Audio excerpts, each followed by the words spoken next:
السلام علیکم ورحمۃ اللہ وبرکاتہ۔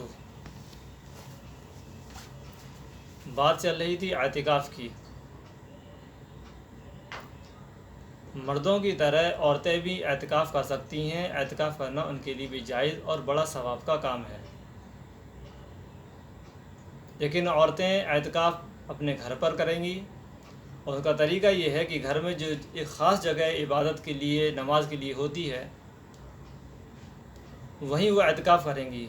اور اگر نہیں ہو تو کوئی ایک خاص کونے کو خاص کر لیا جائے، اور ایسی جگہ، ایسا کونا منتخب کیا جائے جہاں لوگوں کا آنا جانا نہ ہو، تاکہ عبادت میں اور اعتکاف میں خلل نہ ہو، اور وہ جم کر بیٹھیں اور ضروری کام کے بغیر وہاں سے نہ اٹھیں۔ ضروری کام یعنی جو انسان کی بنیادی ضرورتیں ہیں، جیسے کہ چھوٹا بڑا استنجا ہے، پیشاب پخانے کے لیے اٹھیں، یا کوئی کھانا دینے والا نہیں ہے تو اپنے کھانے کے لیے اٹھ سکتی ہیں، پانی کے لیے اٹھ سکتی ہیں، اور زیادہ وقت اپنی عبادت میں گزاریں۔ اسی طریقے سے مرد حضرات بھی جو اس کی بنیادی ضرورتیں ہیں، ان کے لیے تو مسجد سے نکلا جا سکتا ہے، اس کے علاوہ نہیں، جیسا کہ استنجے کے لیے، چھوٹے بڑے استنجے کے لیے جا سکتے ہیں،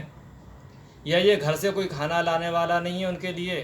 تو اپنے گھر جائیں اور کھانا لے کر مسجد میں آ کر کھائیں، یہ نہیں گھر پر ہی جا کے کھانے لگیں، اور اگر گھر سے کوئی کھانا لانے والا ہے تو کھانے کے لیے بھی وہ مسجد سے نہیں جائیں گے۔ یا جو کسی کو غسل واجب ہو گیا تو غسل کے لیے مسجد سے نکلا جا سکتا ہے پاکی کے لیے، یا یہ کہ ایسی جگہ، ایسی مسجد میں اعتکاف ہو رہا ہے کہ جس مسجد میں جمعے کی نماز نہیں ہوتی ہے، تو جمعے کی نماز کے لیے بھی مسجد سے نکلا جا سکتا ہے۔ تو ان چیزوں کے لیے نکلا جا سکتا ہے، اور اس کے علاوہ نہیں نکلیں۔ اور اس کے اعتکاف کے بڑے فائدے ہیں، جیسا کہ حدیث پاک میں آتا ہے کہ اللہ کے رسول صلی اللہ علیہ وسلم نے ارشاد فرمایا کہ معتکف محفوظ رہتا ہے، یعنی گناہوں سے محفوظ رہتا ہے، اور کسی کے نورانی ماحول ملا ہوا، اسے ایک کونے تنہائی میں ہے، وہ دنیا سے دور ہے،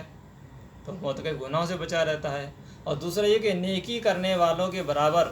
عمل کرنے والوں کے برابر اس کو ثواب ملتا ہے، یعنی اعتکاف کی وجہ سے جس دوسری وہ نیک کام میں شریک نہیں ہو پایا، کہ اگر وہ اعتکاف میں نہ ہوتا تو ان دوسرے کاموں میں شریک ہوتا، جیسے نماز جنازہ میں شریک ہونا، مریض کی عیادت کرنا، یا کسی کی مدد کرنا۔ اگر وہ اعتکاف میں نہ ہوتا، دوسروں کی مدد کرتا، تو اس کے اعتکاف کی وجہ سے جو نیک کام چھوٹیں گے تو اللہ تعالیٰ ان کے نہ کرنے کی پر بھی اللہ تعالیٰ اس کو وہ پورا ثواب دیں گے۔ اور اعتکاف کا ایک بڑا فائدہ ایک یہ بھی ہے کہ اعتکاف ایک عبادت ہے، جیسے کہ نماز ایک عبادت ہے۔ بھئی نمازی آدمی نے اللہ اکبر کہہ کے نیت باندھی، اب وہ نماز اللہ کا حکم پورا کر رہا ہے، 4 رکعت نماز پڑھی، تو جتنے وقت اس نے نماز پڑھی ہے اتنا وقت اس نے اللہ کی یاد میں گزارا ہے، عبادت میں گزارا ہے، اللہ کا حکم بھی پورا ہوا ہے، اور وہ وقت اللہ کی یاد میں بھی گزرا ہے، اللہ کی عبادت میں بھی گزرا ہے۔ اسی طریقے سے جو اعتکاف میں بیٹھ گیا ہے تو اس کا وہ پورا ٹائم عبادت میں ہے، پھر وہ اس کا کھانا پینا، رہنا، یہاں تک کہ سونا، یہ عبادت، وہ سو رہا ہے، نیند پوری کر رہا ہے، اس کا سونا بھی اعتکاف ہے، اور اعتکاف عبادت ہے، تو اس کا سونا بھی عبادت ہے۔ اور اس کا مقصد، ہر چیز کا ایک مقصد ہوتا ہے، اعتکاف کا بھی ایک مقصد ہے۔ ایک مقصد تو وہی ہے جو اللہ کے رسول صلی اللہ علیہ وسلم سے ثابت ہے کہ اس کا مقصد کہ شب قدر کی تلاش، کہ جو آدمی اعتکاف میں رہتا ہے تو وہ آدمی شب قدر کو پا لیتا ہے۔ اسی لیے جو حضرات شب قدر میں بیٹھے ہیں، جو اعتکاف میں بیٹھے ہیں، ان کو چاہیے کہ وہ اپنا پورا وقت، زیادہ وقت نماز میں، تسبیحات میں، اور نماز میں، قرآن کی تلاوت میں گزاریں، نہ یہ کہ خالی بیٹھے ہیں یا سونے میں گزار رہے ہیں، ایسا نہ کریں۔ جب اپنا وقت سارا نکالا ہے تو عبادت میں ہی زیادہ وقت گزاریں۔ تو اس کے بڑے فائدے ہیں۔ ایک فائدہ یہ کہ اس سے شب قدر مل جاتی ہے، اور ایک مقصد اس کا یہ ہے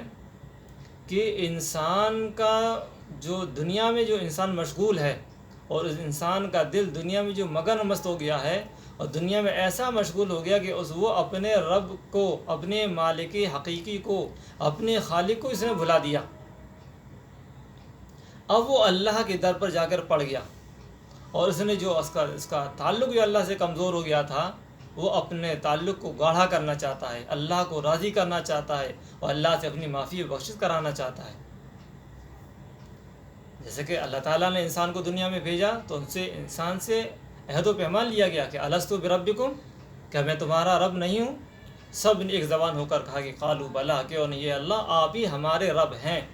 آپ ہی ہمارے پالنہار ہیں، آپ ہی عبادت و بندگی کے لائق ہیں۔ لیکن جب انسان دنیا میں آیا تو عالم ارواح میں اللہ تعالیٰ سے جو عہد و پیمان ہوا تھا اس کو وہ بھول گیا، اور دنیا میں ایسا مگر مست ہو گیا کہ دنیا سے اس کو جانا ہی نہیں ہے، اور اللہ سے تعلق اس نے ختم کر دیا۔ جیسے کہ آپ کا کوئی پرانا جگری دوست